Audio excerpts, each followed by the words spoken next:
The storm in a desolate mountain village, lightning rages over the ruins of Frankenstein's castle. Amid the rubble, strange machinery still hums faintly with unnatural energy. Grave robbers sneak inside, searching for valuables. They find a preserved corpse hidden in a steel coffin, its features eerily delicate, stitched together with precision. When lightning strikes again, her eyes flicker open. The awakening, the woman gasps her first breath, terrified and feral, tearing free of her bindings. She stumbles into the night, pursued by the grave robbers who believe she's a treasure. Her screams echo inhumanly across the valley.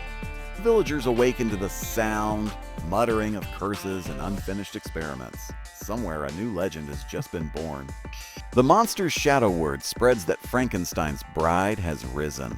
Old villagers whisper of the creature who once terrorized their lands. The bride hides in the forest, confused by visions of fire and lightning flashing in her memory. She finds a reflection in a stream but recoils at the stitches and scars. She does not know who or what she is. The scholar in Vienna, Dr. Ilara Voss, a radical scientist obsessed with reanimation, hears rumors of the bride's return. She sets out to track the legend, hoping to prove Frankenstein's work was real.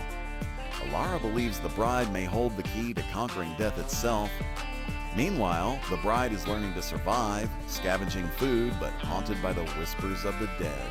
The hunter, a ruthless mercenary named Captain Kruger, is hired by the church to hunt down the abomination.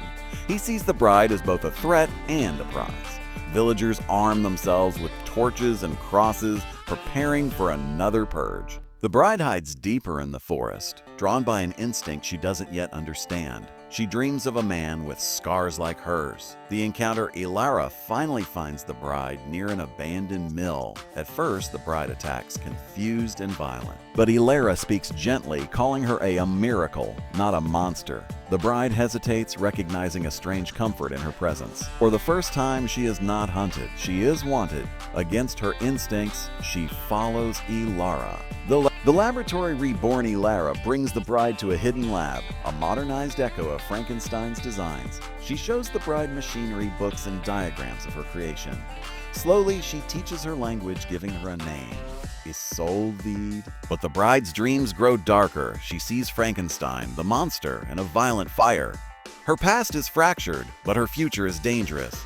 The monster returns in the mountains. The original creature, scarred, broken, but alive, awakens after decades in hiding. Drawn by the same storms, he senses the bride's existence. Rage and sorrow drive him. She was meant to be his companion, not stolen from him. He begins his march toward the nearest village, leaving bodies in his wake. The bride's longing, Isolde questions Ilara about her creation. Why was she made? Was she meant to love? Ilara avoids the truth, instead feeding her promises of freedom and purpose. But the bride feels hollow, aching for something she cannot name. The church's decree, the church declares the bride an unholy abomination, demanding her destruction. Kruger gathers an army of zealots to storm Ilara's lab. Ilara warns Isolde that the world will never accept her. But secretly, Ilara sees an opportunity. If the bride can master her strength, she could be a weapon of science against faith. The bride begins to mistrust her savior. The monster's arrival, the creature storms into a burning village, demanding to know where Rashi is. Survivors describe a woman with stitched flesh. His fury grows, but beneath it is longing. He remembers the night Frankenstein promised him companionship and the betrayal when she was destroyed. Now he knows she lives. His hunger to find her eclipses everything else. The first meeting, the bride and the creature finally cross paths. At first, she recoils, horrified by his twisted form. But he calls her by the name she doesn't remember, a bride. He begs her to come with him, to leave behind humanity and embrace what they are. Conflicted, Isolde flees, torn between two identities. The weapon Ilara wants her to be, and the partner the creature insists she was made for. The siege Kruger and his soldiers storm Ilara's lab. Fire spreads, machines explode, and Ilara is nearly killed. The bride unleashes her fury, ripping through men with supernatural strength. But she sees fear in Ilara's eyes, not of Kruger, but of her. Realizing she is nothing more than an experiment to Ilara, the bride flees into the night, hunted by both friend and foe.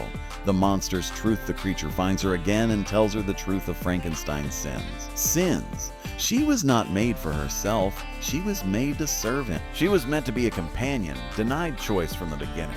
The bride listens, torn between disgust and recognition. She begins to wonder if she was made as property, can she ever be free? The betrayal, Ilara, desperate, strikes a deal with Kruger. She promises to deliver the bride if she can keep the research. She lures Isolde with false words of protection, only for Kruger's men to ambush her. Shackled and dragged through the village, the bride howls in rage, her cries shaking the earth. The villagers prepare to burn her alive as a demon. The rescue before the flames consume her. The creature storms in, slaughtering soldiers and tearing apart the gallows. He frees the bride, holding her as she shakes with fear and fury. Together, they stand against the villagers, firelight gleaming off their scarred faces.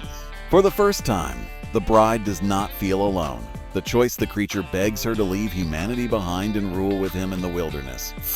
But Isolde refuses. She does not want to be anyone's possession. She wants freedom, even if it means standing against gods and monsters alike. Heartbroken, the creature warns her that she will never belong anywhere. But she walks into the darkness, determined to define her own fate. The hunt ends. Kruger pursues them one last time into the mountains. In a brutal battle, the bride fights both Kruger and the creature, who have turned on each other. Ilara arrives, trying to salvage her experiment, but Isolde destroys the lab equipment and journals, ensuring no one can ever recreate her. In the chaos, she kills Kruger but spares the creature, leaving him to his loneliness. The burning castle, the battle leads them back to the ruins of Frankenstein's castle. Lightning storms crash above as the bride sets fire to the last remnants of her creator's legacy. The creature watches from the shadows as flames engulf the past. He disappears into the storm, whispering her name, while the bride walks away from the burning ruins, scars glowing in the firelight. The bride's future alone, but free, the bride wanders into the dawn. She has no past to define her, no master to bind her, no destiny but her own. Yet, in the distance, whispers spread. A woman stitched from death who walks like a goddess. Some call her a monster, others call her salvation. The bride is no longer creation nor possession, she is legend.